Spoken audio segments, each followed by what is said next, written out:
ہم وہی کہیں گے جو ہمارا دین ہم کو بتاتا ہے، عمل کرو تو تمہارا بھلا ہے۔ پاک پڑھیں اللہم صلی علی سیدنا شفیعنا نبینا مولانا محمد مبارک وسلم، صلاۃ و سلام علیک سیدی یا رسول اللہ صلی اللہ علیہ وسلم۔ گزشتہ جمعہ میں نے روحانی مقام اور ولایت کے حوالے سے کچھ بنیادی باتیں آپ حضرات کی گوش گزار کی تھیں۔ آج کی گفتگو کا تعلق بھی اسی بیان سے ہے۔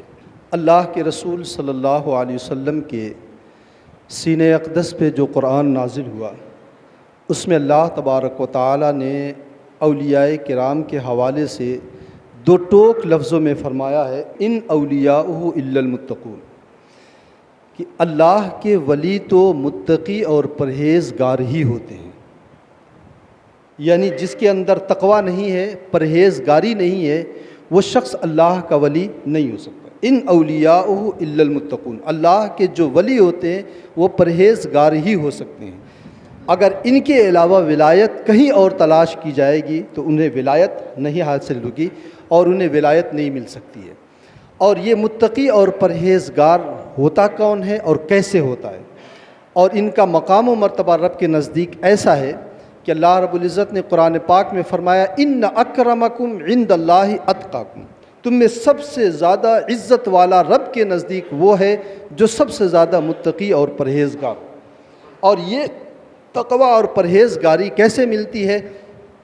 اللہ تبارک و تعالیٰ نے فرمایا ہے، قرآن سے بڑی دلیل ہمارے پاس کوئی نہیں ہو سکتی۔ اللہ نے صاف فرمایا ہے، انما یخشی اللہ من عبادہ العلماء، سب سے زیادہ اللہ تبارک و تعالیٰ کی خشیت جس دل میں زیادہ پائی جاتی ہے وہ علماء ہی کی جماعت ہے۔ یعنی عالم شریعت، جب تک علم شریعت اسے حاصل نہیں ہوگا اس وقت تک تقوی اور پرہیزگاری اسے حاصل ہو ہی نہیں سکتی ہے۔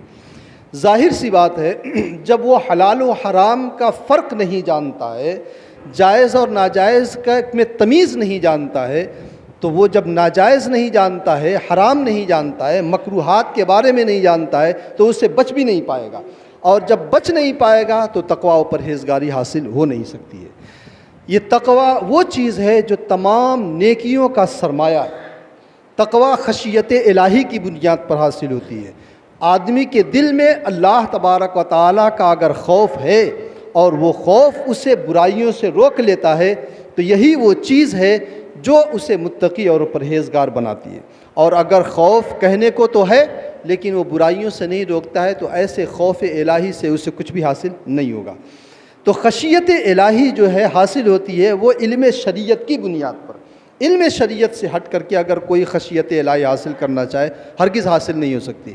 اسی لیے اللہ کے رسول صلی اللہ علیہ وسلم نے ارشاد فرمایا، رأس الحکمت مخافت اللہ، حکمت و دانائی کی جو بنیاد اور اصل ہے وہ اللہ کا خوف ہے۔ اگر اللہ کا خوف کسی دل میں نہیں تو حکمت و دانائی اس کے اندر نہیں ہے۔ اگر علم اس کے پاس ہے، خوف الہی نہیں ہے، تو ایسے علم سے کوئی فائدہ نہیں ہے۔ تو تقوی وہ چیز ہے جو تمام کی تمام نیکیوں اور تمام کی تمام اچھائیوں اور ہر صالح چیز کا منبع اور مرکز ہے۔ اس کے بغیر آدمی کبھی بھی جو ہے تقوی اور پرہیزگاری حاصل نہیں کر سکتا ہے۔ یہ جو نیک لوگ ہوتے ہیں جن کے اندر تقوی پیدا ہو جاتا ہے، ان کے پاس اگر کوئی شخص بیٹھے یا ان کی صحبتوں میں بیٹھے تو میں نے کئی مرتبہ وہ حدیث سنائی ہے جس میں اللہ کے رسول صلی اللہ علیہ وسلم نے فرمایا ہے کہ اللہ کے ولی کون ہوتے ہیں، پوچھا گیا تھا تو اللہ کے رسول نے فرمایا ہے کہ اذا رؤوا ذکر اللہ، ان کو دیکھ کر کے خدا یاد آ جائے۔ دیکھ کے خدا یاد آنے کا یہ مطلب ہے کہ ان کی مجلسوں میں بیٹھنے سے دل کے اندر ایمان کے حوالے سے کچھ اجال پیدا ہو جائے، آدمی کو عمل کا جذبہ پیدا ہو جائے، برائیوں سے نفرت پیدا ہو جائے، اچھائیوں سے رغبت پیدا ہو جائے۔ یہ چیز اگر کسی کی صحبتوں میں بیٹھ کر کے پیدا ہوتی ہے، یہ سمجھ لیجئے کہ ولایت کا عنصر اس کے اندر کچھ نہ کچھ موجود ضرور ہے۔ لیکن جس کی صحبتوں میں بیٹھ کر نماز سے دوری ہو جائے، اچھائیوں سے دوری ہو جائے، اخلاقیات سے دوری ہو جائے، تو یہ سمجھ لیجئے کہ اس شخص کے اندر ولایت نہیں، وہ صرف ایک ڈھونگ ہے۔ تو تقوی وہ چیز ہے جو آدمی کو ولایت کے اعلیٰ مقام پر بلکہ ولایت اسے ملا کرتی ہے۔ اور اگر تقوی کو چھوڑ دیا جائے تو ایسی صورت میں اسے ولایت تو بہت دور کی بات ہے، اس شخص کو کمال ایمان بھی حاصل نہیں ہوتا ہے، کمال ایمان بھی اس شخص کو حاصل نہیں ہوتا ہے۔ اللہ کے رسول صلی اللہ علیہ وسلم کی ایک حدیث ہے، یہ وہ حدیث ہے کہ ایک صحابی، ایک محدث گزرے ہیں، انہوں نے فرمایا ہے کہ میں نے سرور کائنات صلی اللہ علیہ وسلم کی 5 لاکھ حدیثیں مجھے یاد تھیں، ان 5 لاکھ حدیثوں کا میں نے چربہ نکالا، اس کا خلاصہ نکالا، تو اس کا خلاصہ نکلا کہ 400 یا 800 حدیثیں نکلی۔ اس میں سے میں نے زہد وغیرہ کی ساری احادیثیں نکال دی، فضائل کی صرف احکامات کی حدیثیں میں نے لیا ہے۔ تو وہ فرماتے ہیں کہ 4 حدیثیں ایسی مجھے ملی ہیں کہ اگر ان 4 حدیثوں کے اوپر کوئی بندہ مومن عمل کر لے، اسلام کے تمام امور کے اوپر عمل کر لے گا۔ وہ 4 حدیثیں، لیکن ان 4 حدیثوں پر بھی عمل کرنا بڑا دشوار ہے، لیکن 4 حدیثیں ہیں۔ وہ چاروں حدیثیں تو نہیں بیان کروں گا، کبھی انشاءاللہ بیان کیا جائے گا، لیکن آج ایک حدیث اس میں سے اجمالی طور پر سن لیں۔ پہلی حدیث انما الاعمال بالنیات، اعمال کا دار و مدار نیتوں پر ہے۔ دوسری حدیث الحلال بین والحرام بین، حرام ظاہر ہے، حلال ظاہر ہے اور حرام ظاہر ہے، وبینہما مشتبہات، اور ان دونوں کے درمیان کچھ مشکوک چیزیں ہیں۔ اور تیسری حدیث جو میں ذکر کرنے جا رہا ہوں، واللہ کے رسول صلی اللہ علیہ وسلم نے فرمایا ہے من حسن اسلام المرء ترکہ ما لا یعنی، ایک مسلمان کے ایمان و اسلام کا حسن اور اس کی خوبصورتی اس بات میں ہے، لا یعنی کام کو چھوڑ دے، بے مقصد کام کو اگر وہ چھوڑ دے تو یہ ایک مسلمان کے اسلام و ایمان کا حسن ہے۔ اور اگر لایانی کام کو وہ نہیں چھوڑتا ہے تو ایسی صورت میں اسے اچھا اسلام بھی نہیں ملا ہے، اسے حسن ایمان بھی نہیں ملا ہے۔ تو جب لایانی کام کو نہ چھوڑے تو حسن ایمان اور حسن اسلام نہیں مل سکتا ہے، تو تقوی اور پرہیزگاری اور ولایت کی کیسے تصور کیا جا سکتا ہے؟ اس لیے بغیر تقوی کے اسے کمال ایمان بھی حاصل نہیں ہو سکتا ہے۔ ہم اپنے بزرگوں کا طریقہ دیکھیں، ہمارے بزرگوں نے تقوی کی کیسے کیسے مثالیں پیش کی ہیں، اور انہوں نے تقوی کا مدار کس بات پر، ولایت کا مدار کس بات پہ رکھا ہے۔ حضرت بشر حافی رحمۃ اللہ تعالیٰ علیہ کے بارے میں آپ جانتے ہیں، انہیں حافی اس لیے کہا جاتا ہے کہ یہ ننگے پاؤں رہا کرتے تھے، چونکہ یہ راستے میں جا رہے تھے اور ایک جو ہے ٹکڑا ملا جس پہ اللہ کا نام لکھا ہوا تھا، کاغذ کا ٹکڑا، انہوں نے وہ اٹھایا اور اٹھانے کے بعد جو ہے اسے چوما، اور چوم کر کے جو ہے انہوں نے اپنے گھر کے بلند مقام پہ لگا دیا اور کہا تیرا مقام وہاں نہیں، تیرا مقام یہاں پر۔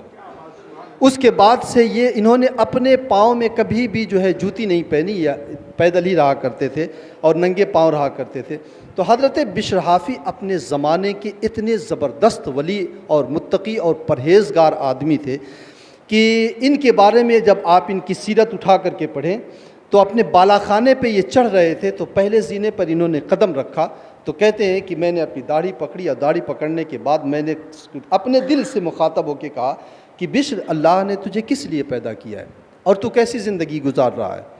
تو زمین تو نیچے سے اوپر، اوپر سے نیچے کر رہا ہے، اللہ نے تجھے پیدا کیا ہے اپنی عبادت کے لیے، اور تو سیڑھیاں چڑھ رہا ہے۔ کہہ رہے یہی سوچتے سوچتے میں رونے لگا، میرا ایک قدم ایک پہلے زینے پر تھا، دوسرا قدم نیچے تھا، اسی حال میں صبح کا وقت ہو گیا، اذان فجر ہوئی تو مجھے ہوش آیا۔ اتنے زبردست یہ اللہ کے ولی اور متقی پرہیزگار تھے حضرت بشر حافی رحمۃ اللہ تعالیٰ علیہ۔ جب ان کا انتقال ہوا تو خواب میں کسی شخص نے انہیں دیکھا اور دیکھنے کے بعد پوچھا کہ اللہ نے آپ کے ساتھ کیا معاملہ کیا؟ تو حضرت بشر حافی رحمۃ اللہ تعالیٰ علیہ نے کہا کہ اللہ تبارک و تعالیٰ نے مجھے بخش دیا، اور یہ کہہ کر کے بخش دیا کہ بشر، میں نے جب تیری روح نکالی تھی اور قبض کی تھی اس وقت روئے زمین پر تجھ سے افضل کوئی شخص موجود نہیں تھا۔ یہ حضرت بشر حافی کا مقام ہے۔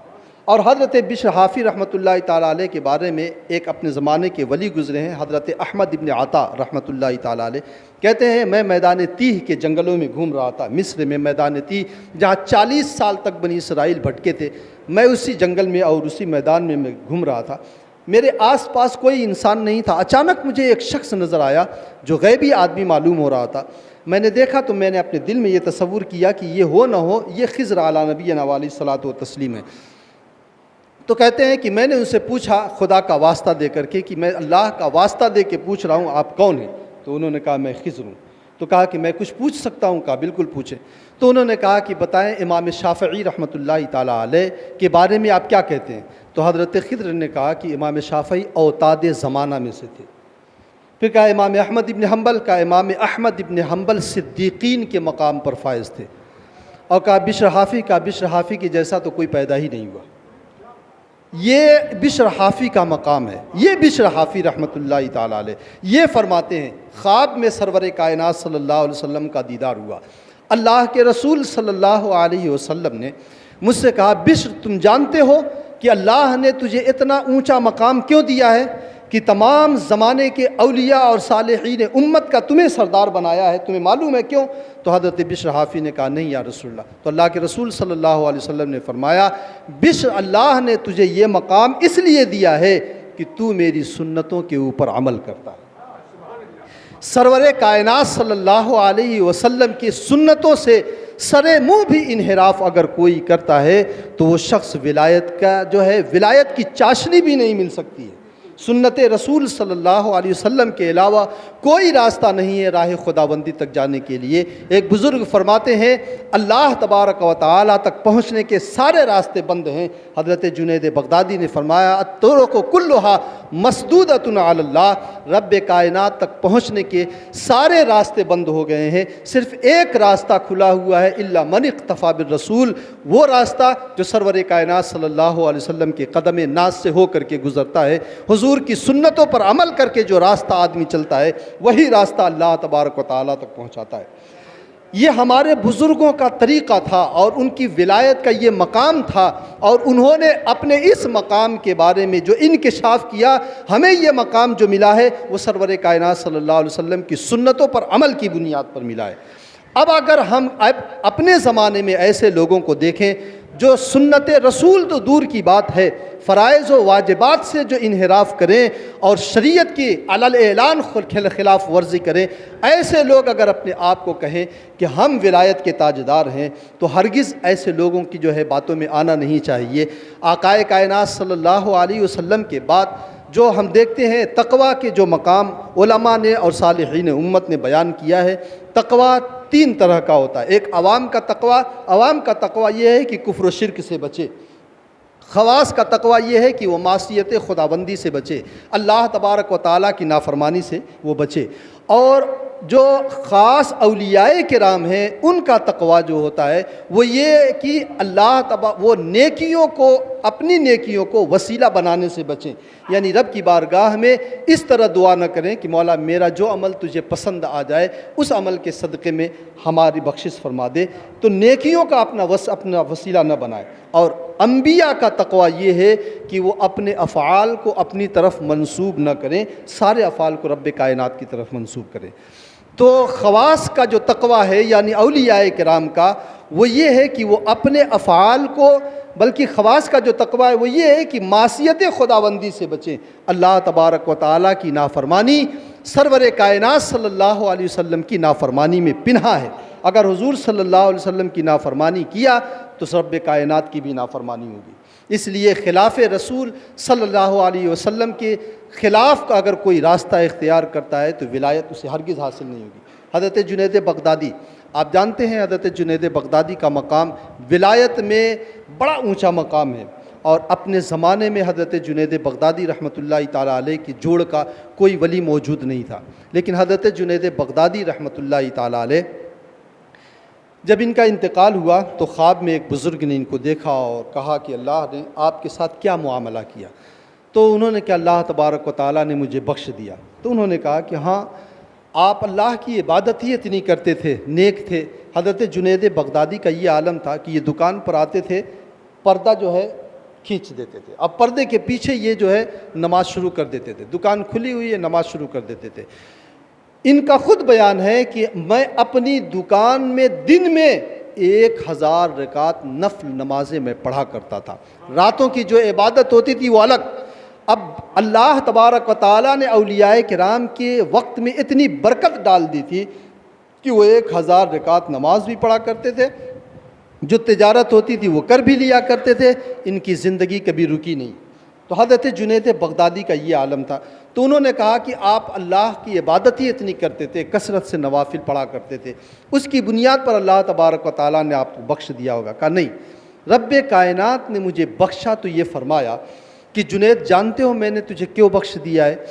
تو میں نے کہا نہیں۔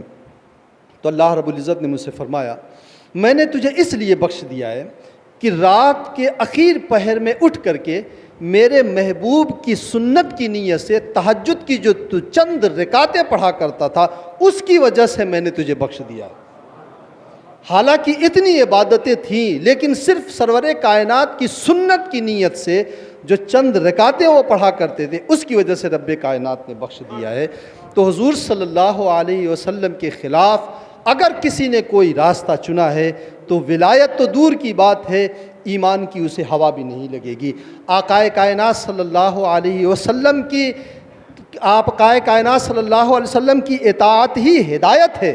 قرآن پاک میں رب کائنات نے فرمایا ان تطیعوہ تہتدوا، اگر تم اس رسول کی اطاعت کرو گے تب ہدایت پاؤ گے، اور اگر اس رسول کی اطاعت نہیں کرو گے تو ہدایت نہیں ملے گی، اور ہدایت اگر نہیں تو ولایت کا تو تصور ہی نہیں کیا جا سکتا ہے۔ آقائے دو عالم صلی اللہ علیہ وسلم کی ایک حدیث ہے، حدیث قدسی میں اللہ تبارک و تعالیٰ نے فرمایا، بہت مشہور حدیث ہے، آپ نے بارہا سنا ہے۔ اللہ تبارک و تعالیٰ نے فرمایا ہے کہ بندہ سب سے زیادہ میرا قرب جو حاصل کرتا ہے وہ فرائض اور واجبات کی بنیاد پر، یعنی اللہ تبارک و تعالیٰ نے جو باتیں اس کے اوپر فرض کی اور جو باتیں اس کے اوپر واجب ہوئی اور جو منہیات شرعیہ ہیں جن سے شریعت نے اس میں اسے روکا گیا ہے، جو حرام ہے، مکروہات ہیں، ان چیزوں سے بچے اور فرائض و واجبات کو وہ ادا کرے تو اللہ کا قرب سب سے زیادہ حاصل کرتا ہے۔ ان فرائض و واجبات کی ادائیگی کے بعد اب اگر وہ کثرت سے نوافل ادا کرتا ہے تو اللہ تبارک و تعالیٰ فرماتا ہے پھر وہ میرا محبوب بندہ بن جاتا ہے۔ غور کریں، فرائض و واجبات کی ادائیگی کے بعد یہ تو ہمارے ذمہ فرض ہے، اسے تو ادا کرنا ہی کرنا ہے، اس میں تو کسی طرح کا کوئی کنسیشن نہیں ہے۔ تو ان فرائض و واجبات کی ادائیگی کے بعد نوافل کی جب کثرت ہوتی ہے، نفلی عبادتیں وہ کثرت سے کرتا ہے تو اللہ رب العزت فرماتا ہے تو میں اسے اپنا محبوب بندہ بنا لیتا ہوں، اور جب میں اسے اپنا محبوب بندہ بنا لیتا ہوں تو کنت سمعہ الذی یسمع بہ وبصرہ الذی یبصر بہ ویدہ التی یبطش بہا ورجلہ التی یمشی بہا، میں اس کا کان بن جاتا ہوں جس سے سنتا ہے، اس کے آنکھ بن جاتا ہوں جس سے دیکھتا ہے، میں اس کے ہاتھ بن جاتا ہوں جس سے وہ کام کرتا ہے، پاؤں بن جاتا ہوں جس سے وہ چلتا ہے۔ میں نے اس کی وضاحت کرتے ہوئے بتایا کہ ہاتھ، پاؤں اور آنکھ، کان بننے کا مطلب یہ ہے کہ اللہ تبارک و تعالیٰ کی قدرت کی جلوہ گری اس کے اعضاء میں پیدا ہو جاتی ہے، اور پھر اس سے وہ کام ہونے لگتے ہیں جس کو دیکھ کر کے اللہ تبارک و تعالیٰ کی قدرت یاد آتی ہے۔ تو اس حدیث میں رب کائنات نے فرمایا ہے کہ فرض و واجب کے بعد جب وہ نفلی عبادتیں کثرت سے کرتا ہے تب وہ میرا محبوب بندہ ہوتا ہے۔ تو جو شخص فرض و واجب کو علل اعلان چھوڑ دے، نمازوں کو ترک کر دے، فرائض و واجبات کو پس پشت ڈال دے، وہ شخص اللہ تبارک و تعالیٰ کا قرب کیسے حاصل کر سکتا ہے؟ نفلی عبادتیں تو دور کی بات ہیں، فرض و واجب جو ہے اس سے وہ آشنا نہیں ہے، وہ اللہ کا ولی کیسے ہو سکتا ہے؟ یہی وجہ ہے حضرت حبیب جب جو تقویٰ کے اعلیٰ مقام کے اوپر فائز ہو جاتا ہے تو اس کا عالم یہ ہو جاتا ہے کہ اللہ تبارک و تعالیٰ کی جانب سے اسے ایسی قوت و طاقت دے دی جاتی ہے اس کے اعضاء اور جوارح میں کہ وہ حلال و حرام کے درمیان فرق، وہ تو دور کی بات ہے، اس کے اعضاء حلال و حرام کے درمیان فرق کرنے لگتے ہیں۔ حضرت حبیب محاسبی رحمۃ اللہ تعالیٰ علیہ اپنے زمانے کے بڑے ولی گزرے ہیں۔ ان کا عالم یہ تھا کہ جب دسترخوان پہ بیٹھتے تھے اور اس دسترخوان پہ کوئی ناجائز چیز ہوتی تھی یا حرام اور مشتبہ چیز ہوتی تھی تو یہ اپنا ہاتھ بڑھاتے تھے تو ان کی شہادت کی انگلی پھڑکنے لگتی تھی، تو یہ سمجھ جاتے تھے کہ یہاں پہ کوئی مشکوک چیز ضرور ہے اور فوراً اٹھ کے چلے جاتے۔ مشہور تھا علاقے میں کہ حبیب محاسبی کو اسی جو ہے دعوت میں انہیں دعوت دی جائے اور بلایا جائے جہاں پہ صرف اور صرف حلال کھانے موجود ہوں اور کسی طرح کا کوئی شبہ اس میں موجود نہ ہو۔ تو یہ اولیاء کرام ہیں، لیکن آج دیکھا جائے ایک ولی ہے، ان سے پوچھا گیا کہ حلال اور طیب اور پاکیزہ چیز کیا ہے، تو انہوں نے کہا جس میں کسی بھی لمحے کسی بھی مرحلے میں اللہ اور اس کے رسول کی نافرمانی نہ کی گئی ہو وہ چیز حلال ہے۔ اور اگر کسی بھی لمحے اللہ اور اس کے رسول کی نافرمانی کی جائے تو وہ چیز ان کے نزدیک حلال نہیں ہے۔ آپ غور کریں، ایک آدمی اپنی حلال کمائی سے ایک کاروبار کرتا ہے، اس کاروبار میں اسے کہیں ایک مرتبہ اگر وہ جھوٹ بول دیتا ہے تو ایسی صورت میں اس کی وجہ سے جو پیسہ کمایا، شرعی اعتبار سے آپ فتویٰ پوچھیں گے تو کہیں گے کہ جائز ہے اس کے لیے، لیکن جو اس نے جھوٹ بولا ہے یہ اس کی وجہ سے گنہگار ہوگا۔ لیکن وہ بزرگ کہتے ہیں کہ وہ چیز ان کے نزدیک حلال نہیں ہے۔ یہ کوئی اور بزرگ نہیں تھے، یہ حضرت بشر حافی رحمۃ اللہ تعالیٰ علیہ تھے۔ حضرت بشر حافی رحمۃ اللہ تعالیٰ علیہ بصرہ میں جب کھجوریں پک جاتی تھی تو وہ کہتی تھی کہ بصرہ والو دیکھو میرے پیٹ کو، تمہارے کھجوروں کی وجہ سے نہ میرا پیٹ بڑھا ہے نہ میرا پیٹ کم ہوا ہے، اللہ رزاق ہے، اس لیے تم اپنے کاروبار میں حلال طریقہ اختیار کرو۔ اور بصرہ کی وہ کھجور کھایا ہی نہیں کرتے تھے حضرت بشر حافی رحمۃ اللہ تعالیٰ علیہ۔ ان کی بہن، یہ تو حضرت بشر حافی کا مقام تو بڑا بلند ہے، حضرت بشر حافی کی بہن امام احمد ابن حنبل رحمۃ اللہ تعالیٰ علیہ کے پاس گئیں اور جا کر کے انہوں نے ایک مسئلہ پوچھا، کہا کہ میں اپنے گھر میں چاند کی روشنی میں، جو چاند کی چاندنی ہوتی ہے اس میں سوت کاتا کرتی ہوں، تو کبھی کبھی ایسا ہوتا ہے کہ میرے گلی سے اور میرے دروازے سے بادشاہ یا کسی وزیر کا قافلہ راتوں کو گزرتا ہے تو ان کے جو شمعیں جلتی ہیں اس کی روشنی جو ہے جب تیز ہوتی ہے تو میں اس میں سوت جلدی جلدی کاٹ لیا کرتی ہوں، کیونکہ چاندنی میں اتنی صفائی کے ساتھ جو ہے سوت نہیں کٹتا ہے اور اس میں روشنی زیادہ ہوتی ہے تو بڑی صفائی کے ساتھ سوت کاٹ لیا کرتی ہوں، تو کیا یہ میرے لیے جائز ہے؟ حضرت بشر حافی کی بہن تو حضرت امام احمد ابن حنبل نے کہا کہ پہلے تم اپنا نسب بتاؤ، تم بتاؤ کہ تم ہو کون ہو؟ تو انہوں نے کہا کہ سائل کے سوال سے مطلب ہے، سائل کی حیثیت اور اس کے مقام سے کیا مطلب ہے، آپ شرعی مسئلہ بتائیں۔ کہا نہیں، سائل جیسا ہوتا ہے اسی اعتبار سے اسے جواب دیا جاتا ہے۔ تو انہوں نے کہا کہ میں بشر حافی کی بہن ہوں، تو امام احمد ابن حنبل نے کہا تمہارے لیے یہ جائز نہیں ہے۔ یہ آپ دیکھیں، یہ ہمارے بزرگوں کا تقویٰ تھا، اور آج اگر دیکھا جائے تو علی الاعلان شریعت کی خلاف ورزی ہوتی ہے، نمازیں ترک کی جاتی ہیں، جھوٹ بولا جاتا ہے، ہمارے بنیادی عقائد اہل سنت و جماعت کے جو عقائد ہیں اس کے خلاف تبرہ بازیاں ہوتی ہیں، اور اس کے باوجود ہم اسے ولایت کے اعلیٰ مقام پہ سمجھتے ہیں اور اس کے دامن آپ اپنا جوڑے ہوئے رہتے ہیں۔ تو مسلمانوں ایسے لوگوں سے بچیں۔ آقائے کائنات صلی اللہ علیہ وسلم کے راستے کو چھوڑ کر کے اگر کسی نے بھی کوئی راستہ اختیار کیا تو ولایت کا مقام ہرگز اسے حاصل نہیں ہوگا۔ اپنے بزرگوں کی ایک تاریخ آپ اٹھا کر کے دیکھیں، ہمارے بزرگوں نے کتنی تقوی شعار زندگی گزاری ہے، تب جا کر کے رب کائنات نے انہیں اعلیٰ مقام پر فائز کیا ہے۔ اور یہ جو روحانیت کا جو مسئلہ ہوتا ہے وہ ہماری آخرت سے تعلق رکھتا ہے۔ دنیا تو ہماری چاہے جیسے گزر جائے گی، رزق اللہ تبارک و تعالیٰ نے اپنے ذمہ کرم پر اٹھا رکھا ہے۔ اس رزق کو لے کر کے ہم کسی پیر کا انتخاب نہ کریں، کسی بابا کا انتخاب نہ کریں، رزق کو اللہ تبارک و تعالیٰ کی ذمہ کرم پہ چھوڑ دیں۔ ہم اور آپ جانتے ہیں، جب آپ ایک ٹرین پہ بیٹھتے ہیں، ایک بس پہ بیٹھتے ہیں، آپ مطمئن رہتے ہیں کہ اس کو چلانے والا ایک ڈرائیور موجود ہے، اس ڈرائیور کی مہارت اور اس ڈرائیور کی قابلیت کے اوپر آپ کو شبہ نہیں ہوتا ہے، مطمئن ہو کر کے بیٹھتے ہیں۔ حالانکہ اس سے غلطی ہونے کا امکان ہے، لیکن ہماری زندگی کی جو گاڑی چلا رہی ہے، جو ہستی ہمارے زندگی کی جو گاڑی چلا رہی ہے، جو ہستی، وہ تو ایسی ہستی ہے کہ وہ خالق کائنات ہے، اور اس نے ہمارے رزق کو بھی اپنے ذمہ کرم پہ لے رکھا ہے۔ تو جب رب کائنات نے ہمارے رزق کو اپنے ذمہ کرم پہ لے رکھا ہے، زندگی کی گاڑی بھی وہی چلا رہا ہے، تو پھر ہمیں اس حوالے سے مطمئن ہونا چاہیے، اور اس کی وجہ سے ہمیں آخرت کو داؤ پہ نہیں لگانا چاہیے، کیونکہ روحانیت کا تعلق آخرت سے ہے۔ اس لیے کسی بھی پیر کا انتخاب کریں، بہت سوچ سمجھ کر کے انتخاب کریں، بغیر شریعت کے علم کے اگر کوئی شخص جو ہے آدمی میدان طریقت میں قدم رکھتا ہے تو میں نے گزشتہ جمعہ بتایا ہے کہ حدیث پاک میں آیا ہے کہ وہ ایسا ہے جیسے چکی میں گھومنے والا گدھا۔ علماء اور صالحین امت فرماتے ہیں کہ بغیر علم شریعت حاصل کیے جو طریقت میں قدم رکھ دیتا ہے تو وہ شیطان کا مسخرہ بن جاتا ہے، شیطان کا کھلونا بن جاتا ہے، اور شیطان اس کی ناک میں کچا دھاگا ڈال کر جدھر چاہتا ہے اسے گھماتا رہتا ہے۔ اس لیے ہمیشہ اگر آپ آخرت کے لیے پیر کا انتخاب کر رہے ہیں تو ایسے عالم دین کا انتخاب کریں جس کا سلسلہ کہیں منقطع نہ ہو، جو عالم دین ہو، ایک اچھے گھرانے سے جس کا تعلق ہو، اور سلسلہ جو ہے تسلسل کے ساتھ ہمارے بزرگوں سے ملا ہوا ہو۔ اور خاص طور سے اس بات کو دیکھیں، اہل سنت و جماعت کے عقیدے میں کہیں خلل پیدا نہ ہونے پائے۔ اگر ذرا بھی کہیں خلل پیدا ہو گیا تو وہیں پر پچھلے تمام بزرگوں کے سارے سلسلے، سارے فیضان منقطع ہو جائیں گے اگر ذرا بھی اہل سنت و جماعت کے عقیدے میں خلل پڑ گیا۔ اس لیے خاص طور سے اس بات کا لحاظ ضرور کریں۔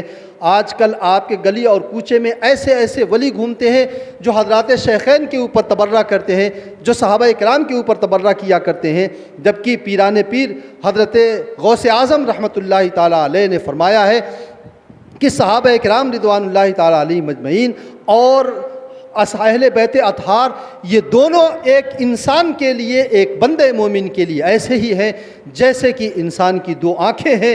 اگر ایک آنکھ پہ تنکا چلا جائے تو ایسی صورت میں وہی آدمی جو ہے تکلیف میں پڑے گا، دوسری آنکھ میں تنکا جائے تب بھی اسی کو تکلیف ہوگی۔ صحابہ کے اوپر اگر چوٹ پہنچتی ہے تب بھی جو ہے اہل سنت و جماعت ہی کے عقیدے میں خلل پڑے گا۔ اہل بیت اطہار کے اگر ان کی عظمتوں کے اوپر فرق پڑتا ہے تب بھی اہل سنت و جماعت کے عقیدے پر فرق پڑے گا۔ اس لیے بنیادی باتیں یہ ضرور ذہن میں رکھیں۔ آقا کائنات صلی اللہ علیہ وسلم نے جس خواب میں حضرت بشر حافی کو بشارت دیا تھا اس میں کہا تھا، 3 باتیں ذکر کی تھی۔ ایک تو یہ کہ تو میری سنت پر عمل کرتا ہے تب تجھے یہ مقام ملا، دوسرا یہ کہ صالحین امت کی تو خدمت کرتا ہے تب تجھے یہ مقام ملا، تیسرا میرے آقا نے فرمایا تو میرے صحابہ، میرے اہل بیت سے، اطہار سے محبت رکھتا ہے۔ تو اہل بیت اطہار کی محبت بھی ہمیں چاہیے، صحابہ کی ہمیں عظمت بھی چاہیے۔ اگر یہاں پہ کہیں خلل مل جائے تو آپ اس سے رشتہ اور ناطہ توڑیں اور ایسے پیر کا انتخاب کریں جو آپ کو صحابہ کی عظمت بھی دے سکے، اہل بیت اطہار کی محبت بھی دے سکے۔ اللہ تعالیٰ مجھے اور آپ کو اس پر عمل کی توفیق عطا فرمائے۔